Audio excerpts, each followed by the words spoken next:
Olá, nós estamos no Mundo Jurídico da Diário MS TV. Seja muito bem-vindo.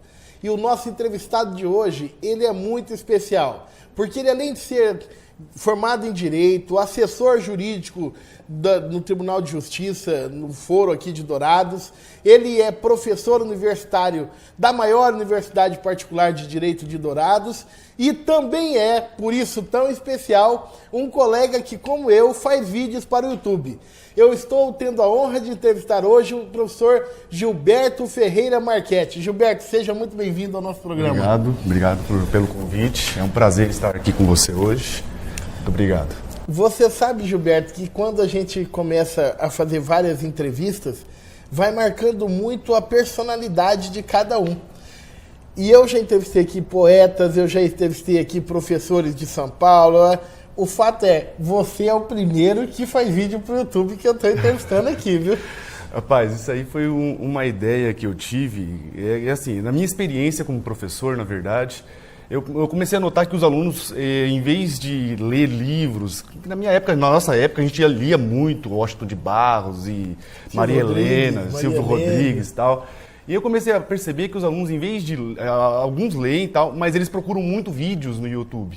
Aí eu fiquei pensando, bom, em vez de eles ficarem vendo besteira na internet, então eu vou gravar minhas aulas para eles. E aí foi aí que surgiu a ideia de montar um pequeno estúdio lá em casa e começar a gravar alguns assuntos, aulas para os alunos, fazer umas lives para tirar dúvidas durante a madrugada e tal, fazer um corujão de tirar dúvidas.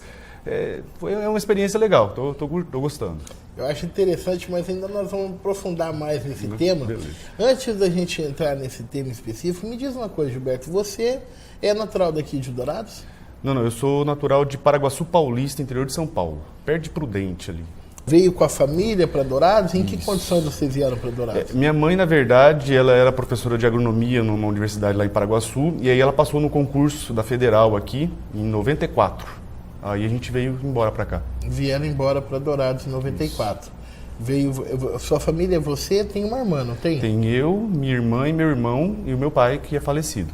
E são da área jurídica? Tem carreira Sim. na área jurídica? Minha irmã é formada em Direito pela Federal, está terminando mestrado também. E meu irmão, ele também é formado em Direito e Agronomia, só que atualmente ele só está no Direito. Ele passou no concurso para procurador da Assembleia de Goiás no ano passado e ele mudou para Goiânia já tem uns dias já. Eu vou refazer minha pergunta. Quando eu digo se é de uma família de carreira jurídica, vocês três são da área do direito. Então são 3 irmãos no direito. Sim. Tá quase igual eu, que são 4 irmãos no direito. Só faltou um irmão, que se tivesse, com certeza ia ser advogado também, né? Ia estar na área jurídica, né? Mas antes disso, a família de vocês tem tradição no mundo do direito, lá em São Paulo? Sim. Como que é? Meu avô, ele era advogado, militante em Paraguaçu Paulista, bem antigo na cidade. E o meu tio era procurador da Justiça do Ministério Público, lá de São Paulo. Ele foi promotor e depois se aposentou como procurador do Ministério Público. E você, na ordem de irmãos, você está em que posição? Sou o primogênito. Você é o mais velho. Diz que é o mais importante, né? É o mais especial de todos. Tá? Eu vou te dizer que eu não sei se é o mais importante, mas é o que devassa o matagal. Né? Sofre mais. É o que devassa o matagal. Você entendeu? Que abre a picadeira, eu te garanto que é o mais velho, né? Não que os outros, né, não auxiliem, mas o fato é que o mais velho costuma ser o que... Então, o seu tio promotor, seu avô advogado militante, e aí você entra no direito. Você entrou em que ano na faculdade de Direito? Entrei em 2000. Em 2000. E como que foi esse processo? Porque é uma barra, né? Você vindo de uma família que já tem tradição no mundo do direito, aí você vem para uma faculdade de Direito, essa escolha, esse processo, foi daquele tipo assim, Gilberto, você pode fazer qualquer curso, desde que comece pelo direito. Como que foi essa escolha? Na verdade, eu queria medicina. Não queria direito. Então eu passei meu colegial inteiro estudando para medicina. Minha mãe, inclusive, queria que eu fizesse medicina. Só que aí não passei no vestibular, né? Não entrei no primeiro vestibular e eu não queria fazer cursinho. E como eu já tinha passado na Unigran em Direito, eu comecei a cursar, gostei, fiquei e fui. Logo no início eu já passei no concurso do Tribunal de Justiça, demorou 2 anos para ser chamado. Antes eu passei em um outro concurso para a Secretaria de Educação. Eu trabalhei 2 anos na Escola Vilmar Vieira Matos. Isso antes de fazer a faculdade? Não, tudo no primeiro ano. No primeiro ano da faculdade? Isso. Você fez concurso e passou em concursos? Sim. Mas não é muito difícil ser aprovado em concurso? Assim, é que na verdade o que me ajudou muito foi o fato de eu já ter estudado muito o colegial, né, para o vestibular de medicina. Então isso me auxiliou bastante na hora de fazer as provas. E aí eu sempre estudei bastante. Não foi isso. sorte? Não, sorte. Você estava lá. Não acredito em sorte para concurso público, não. É? A sorte é quando você, às vezes você chuta uma questão lá e acerta, aí posso até dizer que é sorte, mas concurso público, ainda mais hoje, se não estudar, não passa. Não tem essa de, sorte, vou lá, vou ver aqui como é que é. Não adianta. Então, só para que eu entenda, porque para quem está nos assistindo, entenda. Você entra na faculdade em 94, em 2000. Em 2000, 94 você veio para cá. Você entra na faculdade em 2000, e no mesmo ano que você está no primeiro ano de Direito, você passa em 2 concursos públicos. Isso. Eu fui na Secretaria de Educação, eu fui nomeado logo em sequência. Eu passei também no concurso do IBGE e da Polícia Civil. 4 concursos, então? Tudo no primeiro ano. Então você já foi daquele que definiu a vida no começo do curso de Direito. Sim. O do Tribunal de Justiça demorou 2 anos para ser chamado. Eu fui chamado no dia 30, no dia do meu aniversário, 30 de março de 2002. Que presentão, hein? Eu recebi a ligação da Selma, não sei Judiciário, se você lembra. Não. Selma Cristina era a diretora-geral do fórum. Lá aqui. Não me lembro. Agora está lá em Campo Grande agora. Na verdade, no dia do seu aniversário, você é chamado para o concurso do Tribunal de Justiça, aonde você está até hoje, né? Sim. Nós vamos falar sobre isso. Mas antes disso, me conta o que é, então, fazer o curso de Direito. Né? Uma opção... Você sabe que nós temos um traço em comum. Eu tenho meu irmão, o Rafael, que você conhece, que é uma história igualzinha à sua.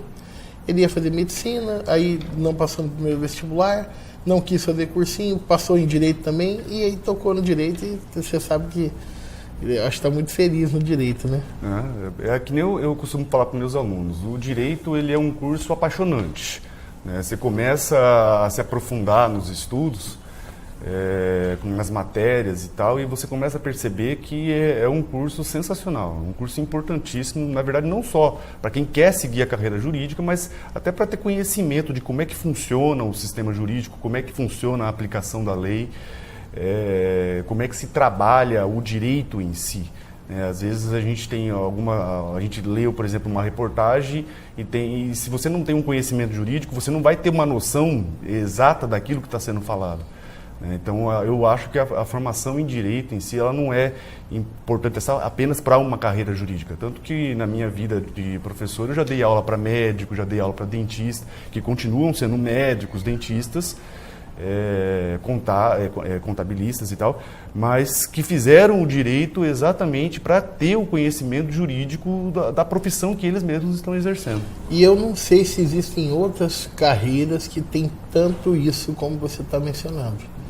Eu creio que não. Eu acredito que o direito, você está falando um traço que é muito comum mesmo. Dando aula na UEMS já há alguns anos, há 15 anos, não. Dando aula também é um bom tempo, né? Eu já dei aula para policiais que entraram, que já eram policiais e queriam, fizeram direito até para fazer concurso para delegado, médico, dentista tem bastante, contador então tem muitos, né? Sim. E talvez outro curso não tenha essa particularidade, né? O direito ele tem uma característica que eu costumo falar bastante para a primeira aula do pessoal do primeiro ano, do primeiro semestre. Quando eles estão entrando, a gente tem uma aula inaugural e eu costumo dar uma pequena palestra para apresentar o curso para os acadêmicos que estão entrando no curso ainda. E o direito ele tem uma característica que, na verdade, ele não forma um profissional específico, né? Quem sai da faculdade, ele sai bacharel em direito. E aí a pessoa ela tem N caminhos para seguir. Então o curso de Direito te dá uma bagagem para, se você quiser ser juiz, você vai ser juiz, se você quiser ser promotor, vai ser promotor, se você quiser ser advogado, vai ser advogado, procurador do Estado, procurador do município, defensor público estadual, da União, delegado de polícia, policial federal. Então te abre uma margem, uma série de profissões que você pode escolher qual vai querer seguir, né? E mesmo para quem e as outras carreiras não te dão essa opção. E mesmo para quem vai para a iniciativa privada, ter uma formação em direito alavanca ele nos negócios, alavanca ele na relação comercial, no trato do empresarial. A gente também tem muito ex-aluno que se forma, não vai advogar, não vai para nenhuma dessas carreiras, mas é muito bem sucedido no comércio, no empreendedorismo. Que te abre muita visão. Porque abre muita visão, né? É interessante. Mas voltando naquele Gilberto que entra na faculdade lá em 2000, né? E aí ele entra com tudo, porque ele passa em 4 concursos. Pá, e a relação com colegas? Como que era fazer um curso de Direito já sendo um profissional concursado, trabalhando? Você devia estudar à noite, eu imagino. Sim, sim. Porque se você trabalhava durante o dia, né? Não foi uma faculdade que você fez com muita tranquilidade para se dedicar só ao estudo, porque você tinha que trabalhar o dia inteiro e estudar à noite. Como que é essa relação, como que é essa vida, e servindo de exemplo para os irmãos, né? Porque a verdade é essa, né? Se você não se dá bem no direito, provavelmente seus irmãos não fariam direito, né? O exemplo, talvez não foi só por causa do seu sucesso. Meu irmão, ele já queria o direito mesmo, até porque ele é só um ano mais novo que eu. Ah, tá. Agora minha irmã, ela foi bastante influenciada. Bastante tanto influenciada por mim quanto pelo meu irmão. Positivamente, né? Mas e aí, como que é você fazer a faculdade trabalhando? É bem tranquilo, né? Mais ou menos. Né? Na verdade, a vida do estudante de direito que estuda à noite e trabalha durante o dia, ela é um pouquinho corrida. Para quem tem o costume de revisar conteúdo, que é trabalhado, ler livro e tal, às vezes eu passava aí uns períodos de madrugada, eu chegava da faculdade e sentava na cadeira para estudar. Para revisar o conteúdo, às vezes eu levava o material para estudar no trabalho, quando não tinha muito serviço, então é bem corrido. Dá para tocar tranquilamente, mas exige um pouquinho mais de dedicação. E na faculdade você já se identificou com algum ramo jurídico, com algum ramo do direito? Na verdade, eu sempre queria bastante a magistratura, né? Tanto que a minha ideia inicial era partir para a magistratura. Mas no 4º ano da faculdade eu comecei a lecionar. Eu comecei a dar aula na ADP como monitor. Foi aí que eu descobri a aptidão para o magistério. Na verdade, eu sempre, no colegial mesmo, eu sempre dava aula particular para os colegas e tal. Tem algumas matérias mais matemática, física, química e tal. Mas eu descobri minha noção para magistério no 4º ano da faculdade, que eu comecei a dar aula como monitor, isso em 2003. De qual disciplina? Civil. Direito Civil. Direito Civil. Que é a mesma disciplina que você dá até hoje ou não? Até hoje. Ah, então isso é excelente, né? Porque você consegue se aprofundar no conteúdo, né? Você vai ganhando dominância. Atualmente eu estou lecionando civil e processo civil. O processo civil eu estou lecionando em algumas pós-graduações. Bom, na verdade, Gilberto, se você começou a dar aula no 4º ano da faculdade, você tem uma carreira de professor já bastante longa, né? Sim. São quantos anos, então? Desde 2003 para 2017 dá 14 anos. 14 anos ininterruptos como professor. Oficialmente como contratado como professor titular da cadeira de civil foi em 2006, que eu assumi o lugar do Dr. Eduardo Machado Rocha. E você formou que ano? 2004. Não, então em 2 anos você já assumiu titular numa cadeira na universidade? Último ano da faculdade. A universidade, todos sabem, é a Unigran. Minha querida Unigran, onde eu me formei. Um abraço para todos lá. A Unigran é uma das maiores faculdades do Brasil, né, Gilberto? Sim. Ela tem tido bom desempenho em todos os índices. O curso de Direito hoje está com em torno de 1.800 alunos, mais ou menos. Nota 4 no ENAD. A gente, inclusive, teve um ano que nós tiramos 5 no ENAD. E aí a avaliação do MEC, ele vem de ofício para cá, acabam reduzindo a nota por 4 e tal. Mas é uma excelente avaliação, é uma das melhores do Estado. Comparando inclusive com as federais e estaduais. É uma das melhores do Estado. É um colosso a Unigran. E aí você formou em 2004. em 2006 você assumiu como titular, mas você falou que em 2005 você já estava dando essa matéria? 2003, 2004, 2005 eu atuei como monitor de direito civil. Como monitor, que é aquelas aulas de sábado, de quem pegou DP. DP, isso. Que é uma forma da pessoa ir pegando experiência, né? Exatamente. Começar pegando experiência. Você sabe que eu tentei ser monitor na Unigran, logo que eu formei em 2002. Formei em 99. Em 2000 eu fiz a seleção para monitor, mas não fui aprovado não. Você vê que é uma coisa difícil, que não é uma coisa simples. A rigor até o pessoal me pergunta, e aí, é fácil ser professor? Eu falo, é fácil, você entra fácil como professor. Eu reprovei na seleção da Unigran, aí eu reprovei na seleção da UEMS, reprovei na seleção da Federal em 2000. Aí no ano seguinte eu reprovei na seleção da UEMS, reprovei na seleção da Federal de novo. E aí eu comecei, entre mentes desse período eu fui fazendo uma especialização. Quando eu concluí a especialização de ensino superior, aí eu me tornei professor, em 2003. Então quer dizer que não é fácil. Não. As pessoas às vezes podem achar que é simples. Não é fácil. Principalmente para você encarar, dar aulas para colegas, porque muitas vezes numa DP você pega colegas seu de turma que reprovaram e quando aconteceu isso, teve algum estresse ou não? Não. Foi bem tranquilo. A gente sempre tive um relacionamento legal nesse ponto, aí não tive problema não. É interessante, Gilberto, porque você tem uma carreira como professor e como passou no concurso estando na faculdade, você não chegou a advogar. Não, eu passei no exame da ordem, mas... aprovado no exame da ordem. Sim. Se algum dia você se aposentar ou sair do cargo que você está, você pode começar a advogar na mesma hora. Na verdade eu tenho que tirar o número, né? Porque como eu sou do judiciário, eu não posso não posso nem me inscrever nos quadros e suspender. Mas a aprovação, eu tenho só certificado. A aprovação ela não se perde pelo tempo. Você já é aprovado para entrar nos quadros da ordem. Eu tenho que só fazer o processo de habilitação para tirar o número. Que é coisa que é documental, que é coisa formalística, né? Seu irmão advoga. Sim. Meu irmão, ele... E passou no concurso agora, você falou. Ele está lá em Goiânia como procurador da Assembleia de Goiânia. Como procurador da Assembleia. E pode advogar também ou é impedido? Pode. E lá ele tem advogado na iniciativa particular? Não, mas o tempo que ele tem de folga, ele prefere ficar com a família. E sua irmã? Minha irmã, hoje, ela só está cursando mestrado só. Ela saiu da advocacia para terminar o mestrado. Para terminar o mestrado. Eu acho que nós temos seleção juntos, eu e ela lá, né? Sim. Não, ou ela estava concluindo? Não, ela era aluna especial. Aí ela fez a seleção, que é a mesma que eu fiz e você também.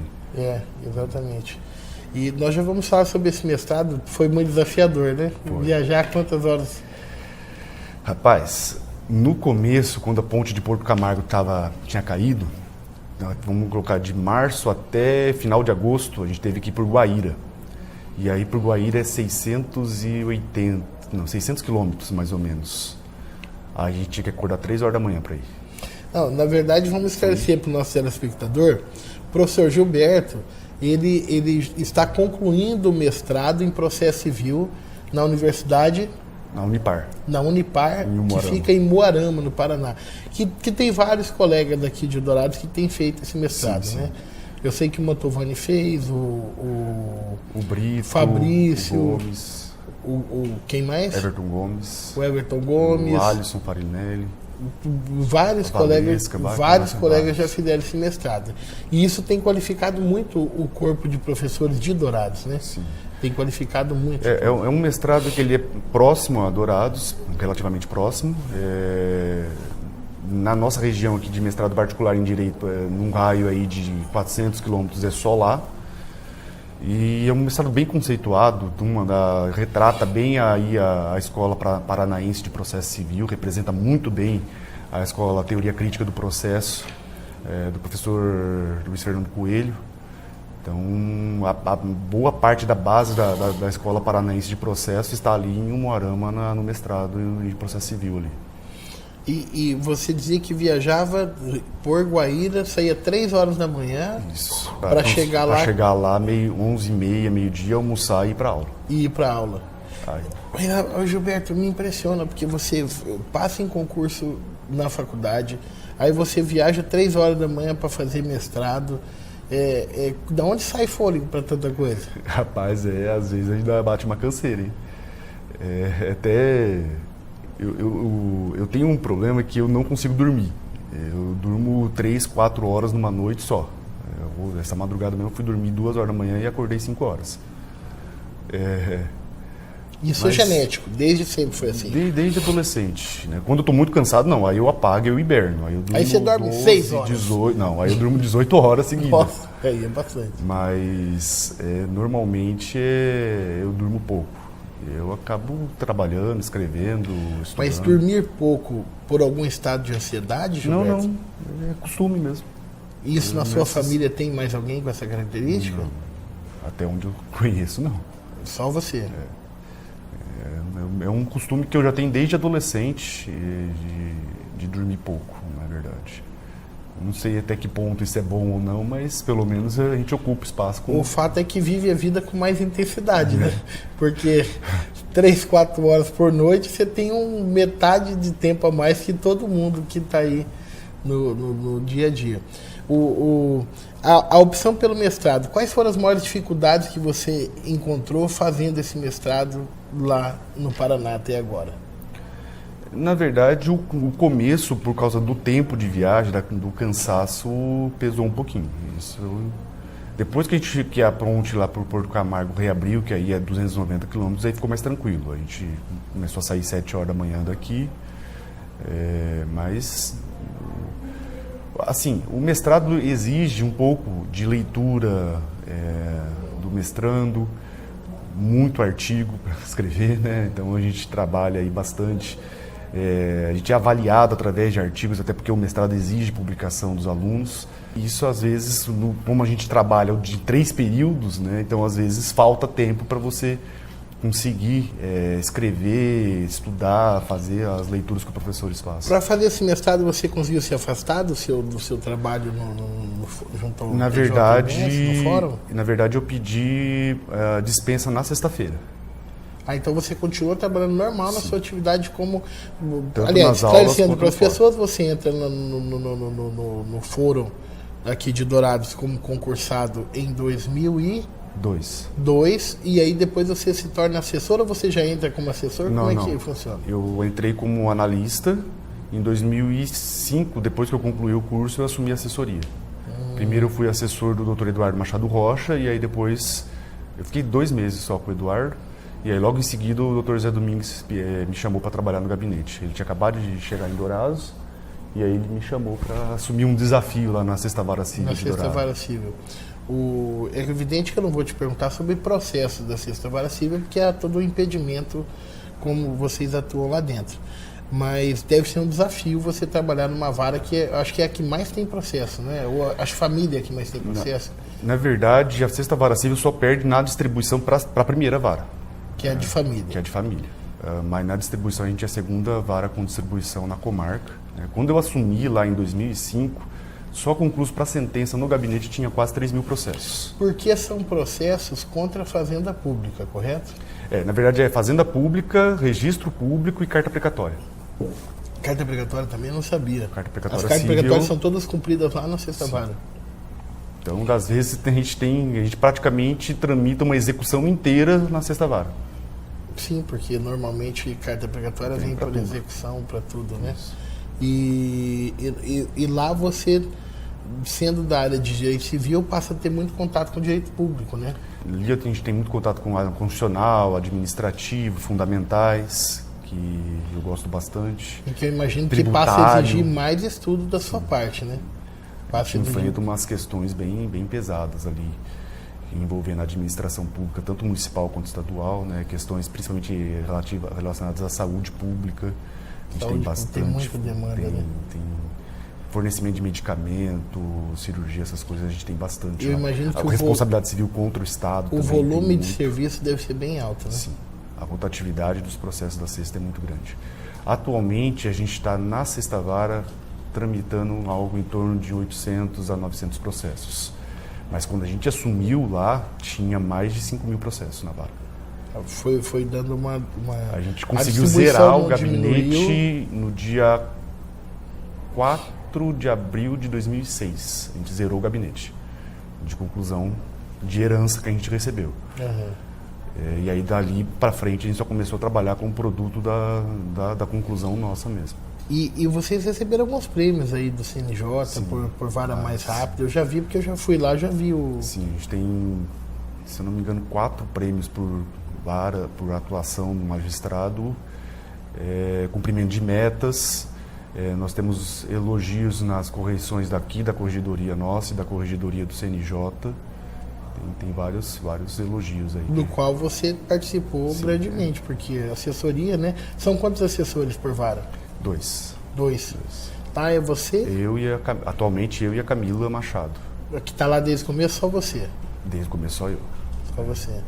O Radamés estava comigo, só que aí ele passou num concurso para Ministério Público em 2003, se eu não me engano, 2002 ou 2003 ele passou. E aí saiu para o Ministério Público.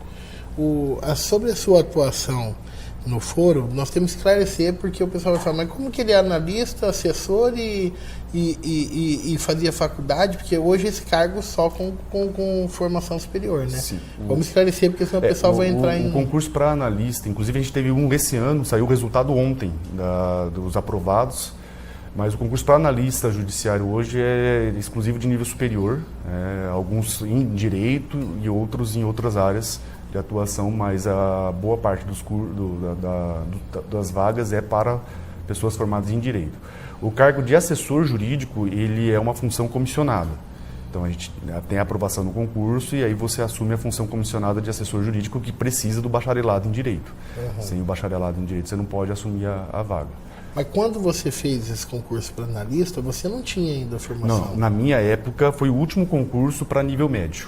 A partir dos outros concursos já foram para nível superior. Então, por isso que você... Por isso que eu passei antes de formado.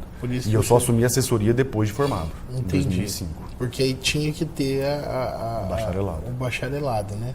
E o fórum tem passado por muitas transformações, né? Em termos administrativos, concentração de cartório. Isso. Na verdade, o processo digital é que revolucionou tudo isso, né? O processo digital mudou completamente a visualização que nós tínhamos do processo clássico, aquele caderninho cheio de papel, né? Hoje a agilidade do processo é muito rápida. Às vezes a gente despacha o processo num dia, no outro dia ele já está de volta no gabinete com o peticionamento do advogado também eletrônico. Então é tudo muito rápido. Às vezes o advogado não precisa nem sair do escritório para fazer nada. Ele está lá, ele já peticiona pela internet, isso quando funciona, né? Quando não dá bug, mas... Dá bug para vocês também? Dá, vixe. Mas o advogado, ele peticiona eletronicamente, a petição já junta automaticamente no processo, então é tudo muito rápido. Por isso que exige do judiciário e do juiz um gerenciamento de gabinete para o processo não parar, não atrasar, né? A gente, por exemplo, o mandado de segurança na sexta vara mesmo chegou no mesmo dia, já tem a decisão, tanto para prosseguir, para deferir a liminar ou não, quanto para indeferir a inicial. Isso é ótimo, porque tudo que o jurisdicionado precisa é de uma tutela célere. Porque se ele não teve êxito, ele vai poder recorrer. Sim. E se ele teve êxito, aí ele vai ficar mais feliz do que nunca. Né? Na verdade, o que a gente precisa é ter a prestação jurisdicional. Né? Quando a gente fala do acesso à justiça, que está lá garantido no artigo 5º da Constituição Federal, não é apenas o direito de ingressar no judiciário. Né? Inclusive, meu tema na dissertação é exatamente esse daí. Quando a gente fala de acesso à justiça, na verdade a gente tem que ter uma justiça efetiva, justa e eficaz. Não basta a gente dar ao cidadão o direito de entrar, de ingressar no judiciário. A gente tem que dar esse direito de ingressar, mas ao mesmo tempo esse direito de ingressar tem que também gerar uma prestação, uma tutela jurisdicional efetiva, uma tutela jurisdicional justa e eficaz. A efetividade no sentido de concretude e eficácia no sentido de celeridade. E justiça de acordo com o que está na lei, com o conteúdo da decisão. E você já está escrevendo a dissertação? Está em que fase? Está concluindo? Está na fase final já. Já qualificou? Não. Fevereiro. Fevereiro qualifica e depois aí defende. E eu imagino que nessa fase de escrita agora, então, que não deve estar sobrando tempo para nada, né? Então, na verdade, eu Só estou para dividindo. fazer um vídeo. Na verdade, eu estou dividindo meu tempo livre com a dissertação, com um livro que eu estou concluindo. Agora em fevereiro sai, que eu estou participando de uma obra coletiva, Manual de Direito Civil, pela editora Contemplar, que eu estou escrevendo sobre obrigações, teoria geral das obrigações e sobre direito das coisas. Também em fevereiro vai sair um curso de direito civil meu, que eu vou começar pelo direito das obrigações, teoria geral das obrigações. Que interessante. Você vai editar, isso é importante, peraí. Você vai editar um curso de direito civil. Isso aí é um sonho que eu já tenho há algum tempo. E agora, concluindo o mestrado, eu vou começar a concretizar esse sonho. Um curso voltado para os meus alunos. Não é nem com tanta finalidade econômica, não. É um curso voltado para os alunos. Seria uma obra didática, um curso didático para acompanhamento de aulas. Para facilitar para os alunos, para a gente fornecer um material aí de acordo com o que a gente trabalha em sala de aula, eles terem também um livro escrito de fácil acesso. Você não acha que isso aí é uma coisa que só pode ser feito por profissionais lá de São Paulo, do Rio de Janeiro, de grandes capitais? Nós não somos muito pequenos aqui no interior para pensar grande desse jeito. A gente tem que pensar grande. Na verdade, o que limita a gente é a gente mesmo. Né? A gente é que é o nosso limite. Você precisa romper o seu limite. A partir do momento que você tem um dom, se você acha que você consegue fornecer um conhecimento, passar o conhecimento, seja através de aula, ou seja através do material escrito, por que não fazer? Né? Por que não escrever um artigo e publicar numa RT, por exemplo? Por que não escrever um livro? Né? E hoje a gente tem uma facilidade muito grande, tanto com livros eletrônicos, quanto com editoras, que aqui em Campo Grande mesmo, a gente tem a editora Contemplar, que está editando vários livros, né? Então, pela Completar, inclusive, eu já escrevi um capítulo de um código penal comentado, sobre crimes contra a família, que envolve direito civil, e é por isso que a editora pediu para eu escrever. Mas, junto com o Dr. Zé Domingues, eu já participei aí de várias obras, tanto como revisor quanto como autor. E exatamente pela facilidade. Se a gente pode passar o conhecimento, pode auxiliar os colegas, né, com esse tipo de material, por que não? Né? Como eu disse, o limite é a gente. Nós mesmos estabelecemos os nossos limites. Esse é um recado para você que está nos assistindo. Nós estamos falando aqui com o professor Gilberto, que estará em vias de editar um curso de Direito Civil. Olha só, quando eu fiz a faculdade, eu estudei com os cursos de Direito Civil clássicos. E hoje nós temos aqui, eu já entrevistei aqui, por exemplo, o professor Fernando Machado, que editou uma obra de Direito Internacional. É isso que me intriga. Eu quero agradecer ao Diário MS pela oportunidade que nós estamos tendo aqui no mundo jurídico de mostrar para você que é daqui da nossa cidade, que é da nossa regionalidade, como que a gente tem coisa boa, como que nós somos capazes de produzir intelectualmente sem dever nada a ninguém. Eu acho que esse é o grande exemplo que nós temos que resgatar aqui com o mundo jurídico, de que nós temos capacidade de romper com aquela ideia de que não é muito difícil. Eu acho que a fala do professor Gilberto é lapidar. O nosso limite é a gente mesmo. Eu vou falar aqui, eu tô com 40, Gilberto, eu vou confessar um negócio para você. Você sabe qual é o meu grande limite hoje? O peso. O peso. Porque eu fico pensando, eu falei, gente, olha, eu fiz um saperial sobre o Raul Seixas, e como uma homenagem e tal, e aí depois eu fiquei pensando, pô, eu realmente, aquele ouro de touro, né, conquistei grandes coisas. De quem saiu, de onde saiu, chega um ponto que você fala, eu acho que eu tô tranquilo daquilo que eu consegui conquistar na minha trajetória profissional e de vida e tal. Eu falei, mas qual que é o problema? A obesidade. Esse tem sido o meu limite, sabe? Rapaz, você sabe que o ano passado eu tava com 110 quilos, né? Não Hoje eu tô com 83. Nisso. É? Atividade física, reeducação alimentar. Bruta. Então você me ensina. Vamos parar a entrevista por aqui, que eu tenho que conversar com o Gilberto. Chega de entrevista. Gilberto, vamos lá. Não, interessante. Eu tô querendo não entrar na faca, sabe? Eu tenho um colega nosso, professor, não vou citar o nome, eu quero entrevistar você, viu? Eu não vou citar o nome, mas eu tenho um colega nosso advogado que eu encontrei ele magro, né? Aí eu falei, fulano, você... Eu acho que eu sei de que Você você tá sabe de falando. que eu tô falando. Aí ele olhou assim e falou assim, eu burlei a fila, eu fui pra cirurgia. E quem sabe a gente entra nessa cirurgia ano que vem, né? Mas, Gilberto, você está falando tanto sobre livros, e eu tenho aqui nas minhas mãos, olha que interessante, Famílias, Psicologia e Direito. Prefácio Maria Berenice Dias, organizadoras Tereza Rodrigues Vieira, Valéria Silva Galdino Gardim, Bárbara Consentim Costa Berbe Brunini. São diversos temas, e eu olhando aqui para os temas, eu percebo que tem um autor desse livro aqui, que é um livro muito bem elaborado, da editora Por que eu fui falar da editora? É um nomezinho aí complicadinho. Como que é o nome da editora? É Zakharensky. Zakharensky, era esse que eu ia falar. Zakharensky, editora. E você está nesse livro aqui que tem sido um sucesso, Gilberto. Você escreveu sobre o que aqui no livro? O tema que eu desenvolvi num capítulo aí foi um trabalho que eu fiz no mestrado, com a professora Tereza Vieira, que foi minha professora. Eu escrevi sobre filhos de criação, efeitos sucessórios na filiação de criação.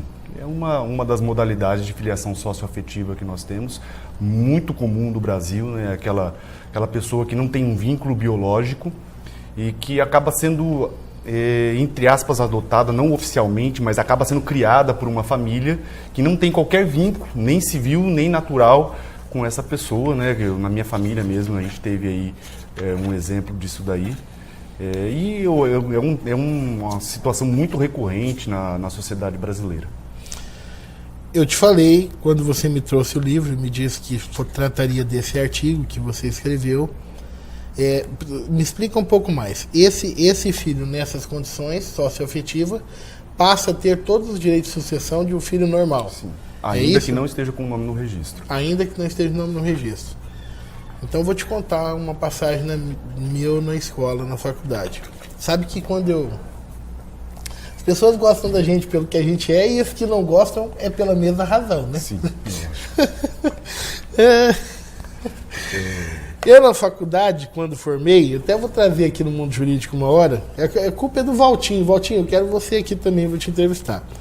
Contar a sua história no direito público e tudo mais. Mas eu na faculdade, quando formou, tem aquele livrinho que faz com a história de cada um. Nem sei se faz hoje em dia. Na época era comum fazer isso aí. Uma frasezinha, hoje não usa mais. Hoje não. Que faz pouco tempo que eu formei, mas tudo bem. Mas tinha o livrinho lá, e aí o Vander era assim, a minha passagem, meu resgate histórico dentro do livro é assim, as perguntas capciosas do Vander. Sabe quantas perguntas capciosas eu fiz na faculdade? Nenhuma. Eu só perguntava bastante. Então é um traço.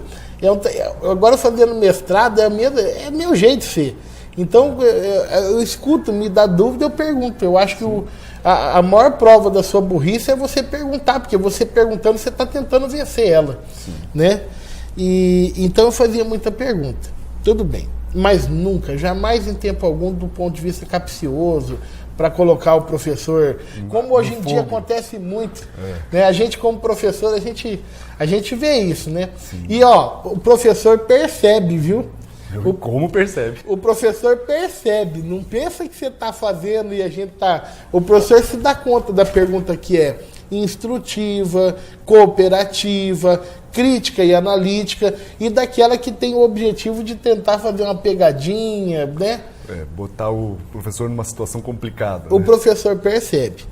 Mas eu nunca fiz com esse ímpeto mesmo. Nunca fiz, não faço e não farei, porque não é do meu estirpe nem da minha formação.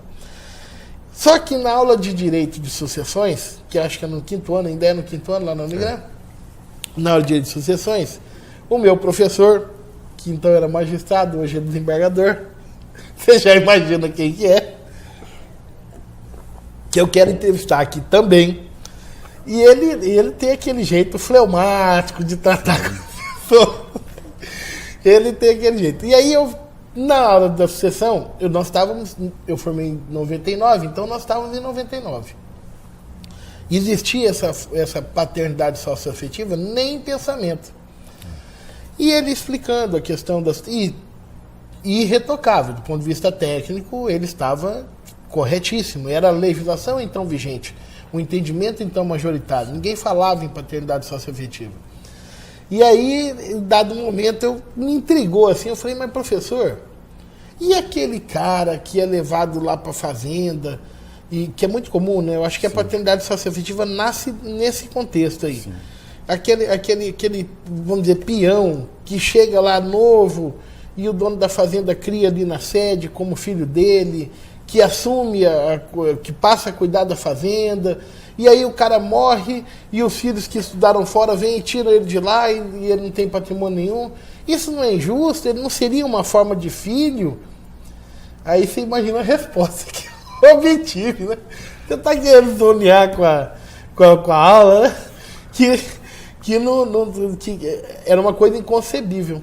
Olha a beleza do direito, Gilberto. Isso me marcou muito. Isso me marcou muito porque desde então eu tenho estudado mais na área trabalhista, né? Depois formei e tal, acabei me especializando na área trabalhista. Mas eu nunca fui buscar na paternidade socioafetiva, mas acho que é exatamente aquilo que eu falei lá em 99, correto? Sim, é sim. Essa condição. Na verdade, a paternidade socioafetiva, ela tem várias é o gênero, né? Do gênero nós temos algumas espécies, entre elas a adoção à brasileira, entre aspas, a relação... O que seria a adoção à brasileira? A adoção à brasileira é quando você tem uma criança que está sem um pai no registro civil, e aí o marido da mulher, namorado e tal, vai lá e se coloca como pai dessa criança no registro. Sem que ele seja o pai biológico. Sem que ele seja efetivo e sem que passe por um processo de adoção. Isso tem alguma ilegalidade, nulidade? Tecnicamente não é o correto, né? Mas uma vez que essa pessoa ela se coloca como pai, dependendo do vínculo socioafetivo que ela forma com o filho, com a criança, essa paternidade não poderá mais ser excluída, né? Vamos supor, lá no futuro ele briga com a mãe, divorcia, eu não sou o pai. Então, mas lá antes era, agora não é mais, por quê? Então agora você vai continuar, quem mandou você assumir? Isso é a vinculação... consumado, é aquela teoria do ato consumado. Isso, né? É a vinculação socioafetiva que a gente chama, né? Que às vezes pode ser até mesmo superior à biológica.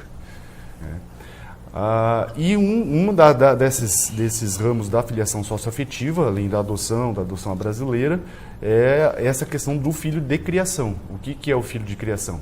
É exatamente essa situação que você falou. Vai lá o adolescente, começa a trabalhar lá na fazenda junto com os pais, alguma coisa acontece com os pais dele e ele continua na fazenda, só que ele passa a ser criado pelo dono da fazenda. Ele não fica tão preso aos pais, às vezes os pais até vão embora e ele continua lá na fazenda, morando na sede, sendo educado pelo dono da fazenda, às vezes paga o estudo dele e é tratado como se filho fosse, sem diferenciação nenhuma, né?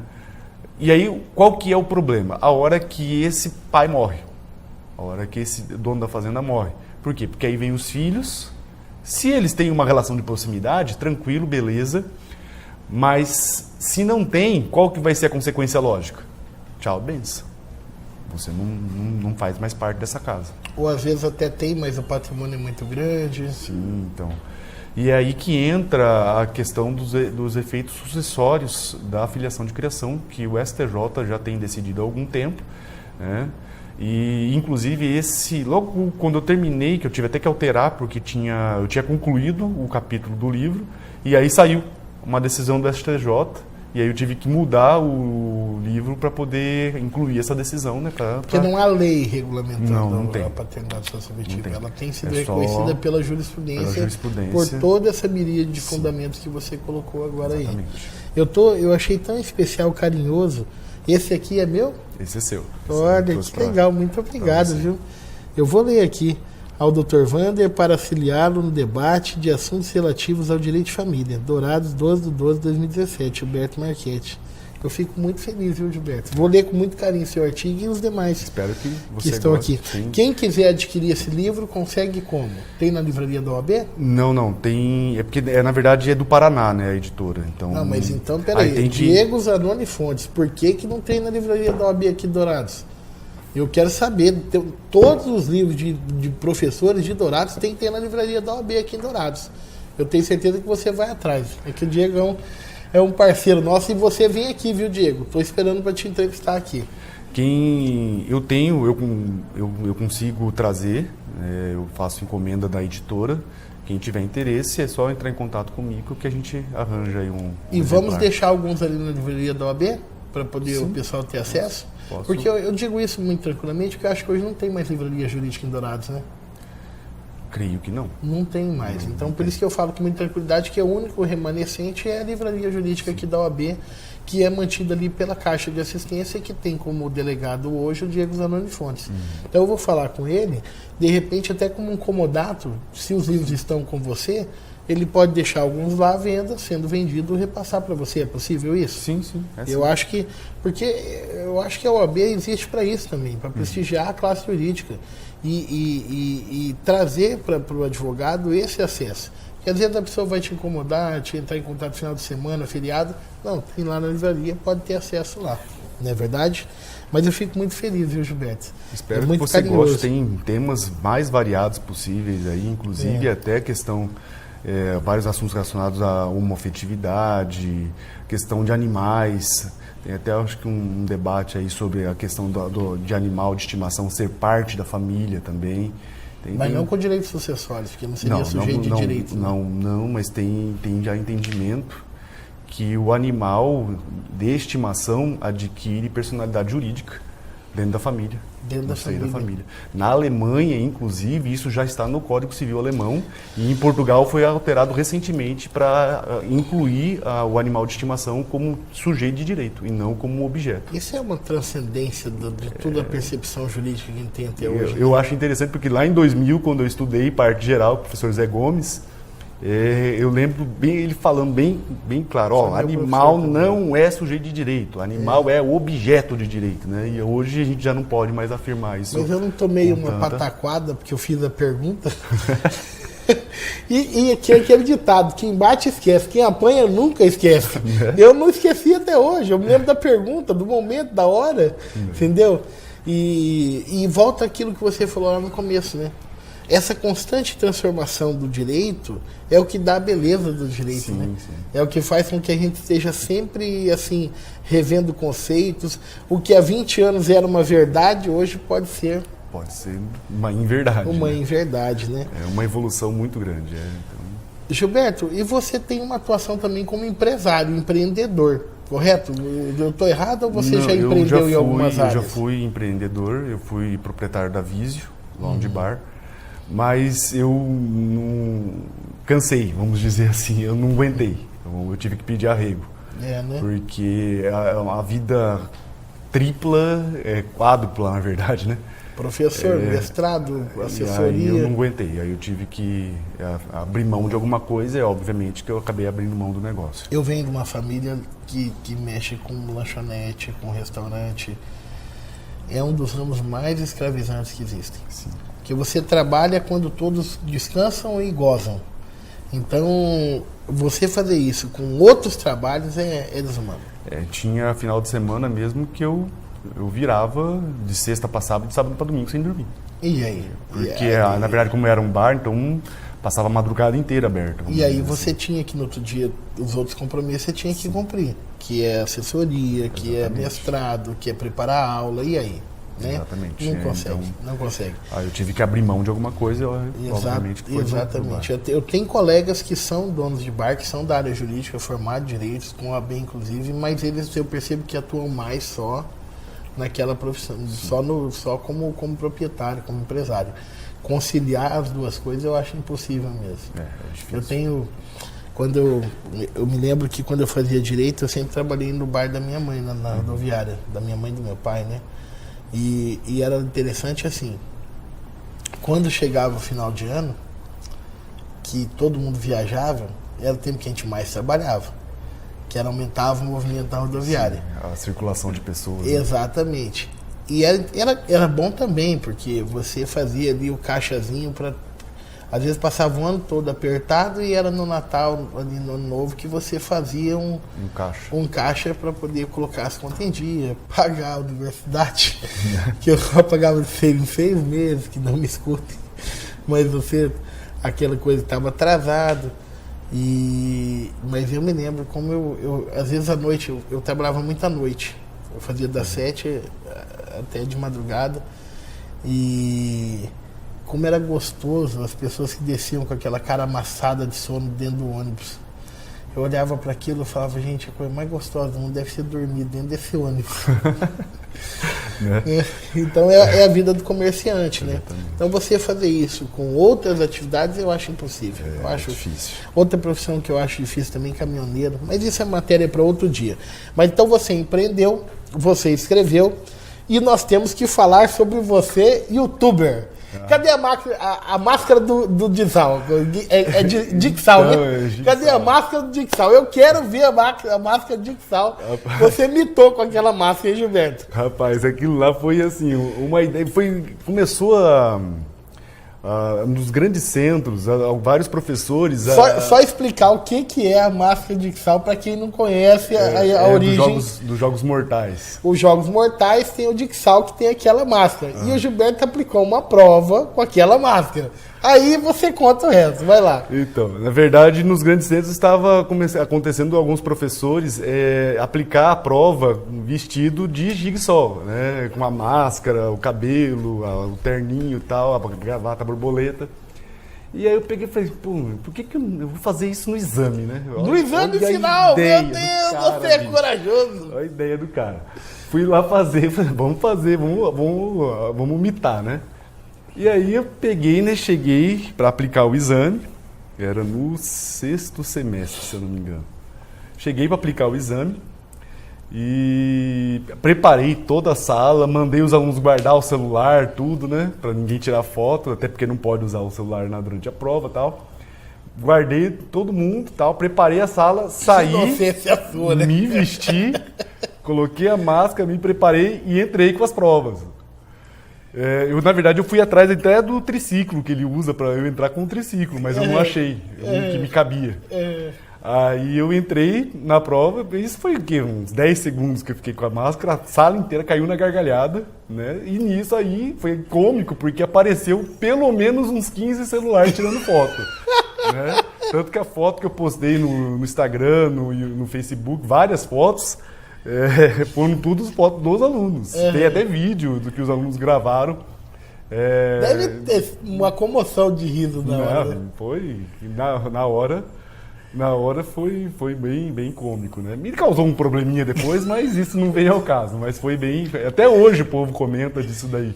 E a capa do seu canal no YouTube é ela, né? E aquela capa foi uma aluna minha, dessa sala que montou. Uhum. E aí uma das fotos que ela usou para montar a capa foi exatamente a foto, essa foto de eu entrando com as provas e a máscara do Jigsaw. Do Jigsaw, que legal, que legal. Depois vieram outras sugestões, né? Eu entrar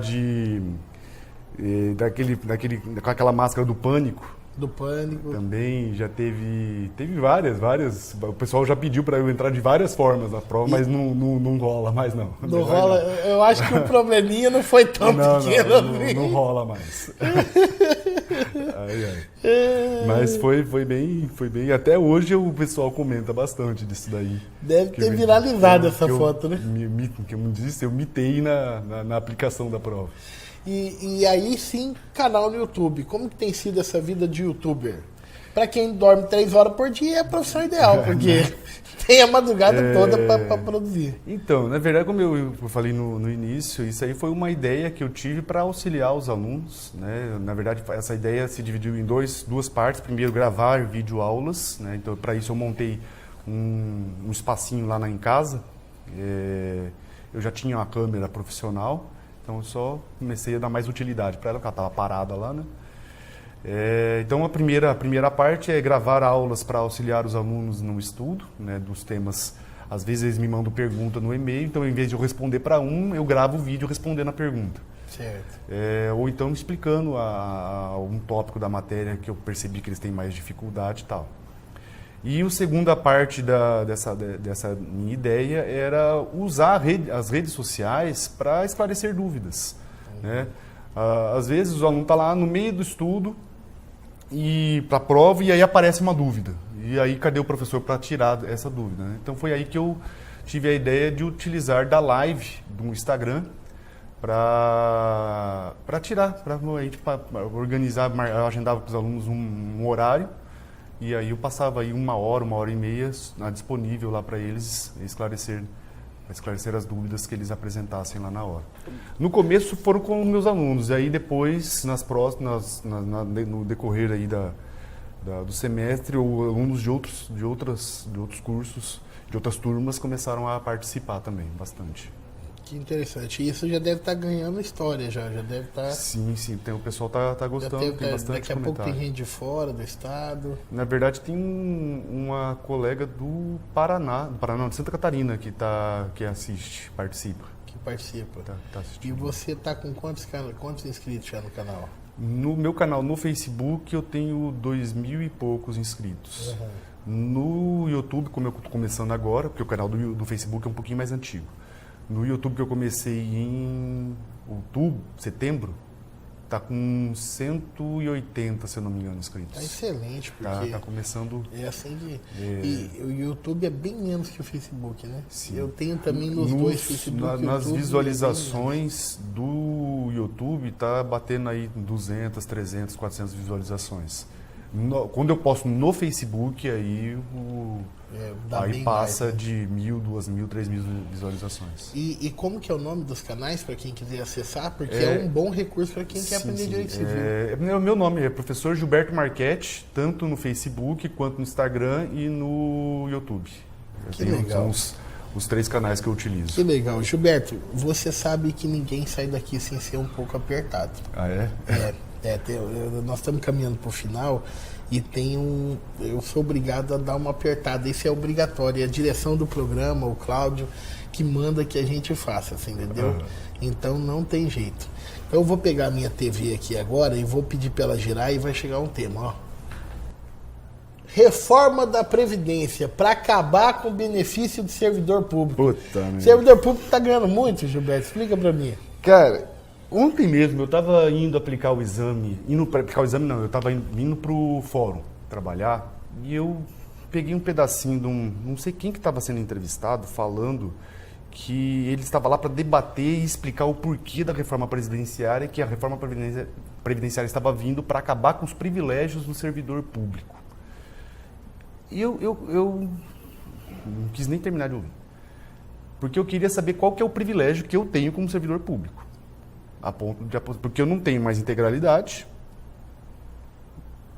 Benefícios... Só explicando, integralidade é aquela paridade. Isso, na verdade, quando eu aposentar, antigamente a gente recebia o salário integral. No dia que a gente aposentasse, o salário que a gente recebia no dia de aposentar, você continuaria recebendo na inatividade. Isso acabou. Já acabou, já tem algum tempo já. Então eu não tenho mais integralidade, eu contribuo com 11%, sem saber se um dia eu vou conseguir me aposentar. A minha idade de aposentadoria é 60 anos no mínimo. Como eu comecei a trabalhar com 18 anos... O servidor hoje contribui com? Hoje com 11%. Aprovou 11%. A reforma aqui do Estado, né? Para 14%. E como eu comecei a trabalhar com 18 anos, então eu contribuo desde os meus 18. Se eu conseguir me aposentar com 60 anos, põe na conta aí quanto tempo que eu vou contribuir. 42 anos. Muito mais do que os 35 que precisa. Entendeu? Então, para eu tentar conseguir aposentar com um salário legal, que integral não vai ser, mas com um salário legal, eu teria que trabalhar 42 anos contribuindo. Aonde está a facilidade disso? E continua recolhendo depois da inatividade. Então, eu não sei de onde que falam de privilégio. Porque, na verdade, o rombo da Previdência Social não está no servidor público. O rombo da Previdência Social, na verdade, ele está na iniciativa privada, no INSS. O problema da União, que ainda não teve a reforma aprovada, mas o problema da União não é o servidor público. é o próprio INSS, são os benefícios privados. Por quê? Porque tem gente que não contribui em nada e recebe benefício. É a universalidade do sistema. Exatamente. Né? Tem gente que não contribui um centavo e recebe benefício. Uma coisa que eu sei disso porque eu tinha parente que trabalhava no INSS. E uma coisa que acontece, a pessoa está em vias de passar dessa, nunca contribuiu para a Previdência e ele joga contribuição no máximo da Previdência. Os herdeiros têm direito a benefício de pensão por morte integral, porque não tem tempo de carência. Isso é privilégio, não é o servidor público. Não é o servidor público da União que está falindo a Previdência Social, não é. Na verdade, se você for pegar o histórico, boa parte dos recursos que a União tinha que destinar para a Previdência Social, que aí entra COFINS e aqueles outros tributos lá, não são destinados para a Previdência, para a Seguridade Social, que a gente chama. Não é destinado para a Seguridade Social. Eles são desviados para outras finalidades. E a mesma coisa acontece no nosso Estado. Houve a reforma, essa reforma que teve agora no nosso Estado acabou com o fundo de segurança que o governador anterior criou, que já estava lá com mais de 300 milhões depositados, para garantir pagamentos futuros, sob a justificativa de que a Previdência do Estado está quebrada. Mas está quebrada onde? É a Previdência que está quebrada? Ou é o Estado? Eu tenho muito receio de que a gente caminhe para esse uns contra os outros e todos perdendo, sabe? Exatamente. Esse nivelamento por baixo no Brasil é terrível. O brasileiro tem um problema muito grave. Por cima, exatamente. Não por baixo. O brasileiro tem um costume de nivelar sempre por baixo, em vez de procurar nivelar por cima. Isso é cultural. É cultural, Isso é um problema cultural grave. A gente vê uma pessoa como você, que é um exemplo, que fez faculdade, que passou em concurso, que se dedica tal, e fala assim, mas eu não sou assim. Mas fulano está assim por alguma razão. Quer dizer, a gente não tem naquilo um exemplo para seguir, para se dedicar, e isso é muito ruim. E eu falo, hoje, quem está começando agora, aliás, Previdência... calma lá, não fala não. A gente vai encerrar com essa mensagem. Eu quero que você olhe para aquela câmera ali que está focada em você e deixa uma mensagem para esse jovem que está entrando no curso de Direito agora, esse jovem que acabou de sair da faculdade, que ainda não sabe se advoga, se presta concurso, tem receio se vai conseguir passar num concurso. Eu quero que você deixe essa mensagem de estímulo, contando da sua vida e estimulando para que as pessoas... Porque você, para mim, é um exemplo de um vencedor na área do direito. Né? Você aprovado em concursos, professor renomado e conceituado, fazendo mestrado, escrevendo livros. Deixa essa mensagem para eles, para a gente encerrar o programa com a sua mensagem. Eu acho que todo mundo tem um sonho, né? E a gente não pode desistir dos nossos sonhos. Eu acho que se você tem um sonho, você tem que lutar por esse sonho, você tem que batalhar, porque nada na vida é conquistado com facilidade, né? Na verdade, tudo que a gente recebe facilmente, vai facilmente, né? A gente só consegue dar valor efetivamente nas coisas, naquilo que a gente batalha para ter, naquilo que a gente luta para ter, né? Você que está aí pensando em fazer direito, ou que está fazendo direito, quando você terminar a faculdade, não seja mais um, seja o profissional, seja aquela pessoa que está indo para a sociedade buscando uma mudança. Porque, na verdade, a gente já está ficando velho, né? A gente já está, vamos dizer, passando um pouquinho da idade. Então, a transformação da sociedade brasileira não está mais dependendo apenas da gente. Na verdade, a transformação, a mudança que a gente busca na sociedade brasileira está vindo das faculdades. Então, você que está aí concluindo, está começando o seu curso, está concluindo o seu curso, a mudança que você busca na sociedade brasileira não vai partir do Congresso Nacional, não vai partir dos políticos que estão lá. A mudança é sua, né? Pequenas atitudes que nós temos no nosso dia a dia é que vão promover a mudança social que a gente tanto busca. Não é ficar postando indignação na rede social, e sim você tendo atitudes de mudança. Então, se você tem um desejo, seja aquilo que você quer ser na sua vida. Estude, batalhe e não seja um profissional 7. Seja um profissional nota 9, seja um profissional nota 10. Porque é isso que o mercado precisa. É isso que a sociedade brasileira precisa. Procure se especializar, estude, se dedique na sua profissão, na carreira que você escolher. Porque a partir do momento que você se dedicar e que você amar o que faz, você vai ser feliz. A felicidade não vem com o dinheiro, obviamente que o dinheiro ajuda, mas a felicidade, na verdade, que eu penso, é a satisfação profissional. Quando você é satisfeito profissionalmente, tudo se torna muito mais fácil. O dinheiro que você recebe, às vezes não pode ser o tanto que você gostaria de receber, mas o dinheiro que você recebe vai te trazer a felicidade, vai te complementar essa felicidade. Quão prazeroso é você chegar no seu local de trabalho e falar, pô, hoje é mais um dia de trabalho, que legal, vou dar a minha aula hoje, vou esquecer todos os meus problemas lá fora da sala de aula e vou entrar aqui para passar aquilo que eu sei, para tentar adquirir algum conhecimento para os alunos, ou eu vou chegar lá no fórum, vou trabalhar os processos com a maior alegria possível, tentar aí trazer solução jurídica para uma pessoa que está precisando, dar o direito para aquele que efetivamente tem o seu direito, ou você vai advogar, chegar no seu escritório e vai atender o seu cliente com a maior alegria possível. Isso te traz, faz bem para quem você está atendendo e automaticamente também te traz o prazer, a satisfação pessoal. Então, você quando for se dedicar a uma profissão, seja esse profissional dedicado, seja esse profissional que é apaixonado por aquilo que você escolheu ser. E isso é que vai te trazer a satisfação pessoal e isso que vai trazer a mudança que a sociedade brasileira, que o Brasil tanto precisa. É isso aí. Gilberto Ferreira Marchetti, muito obrigado. Obrigado a você pelo convite, uma satisfação imensa estar aqui com você. E você esteve aqui no Mundo Jurídico, da Diário MS TV. Até a próxima.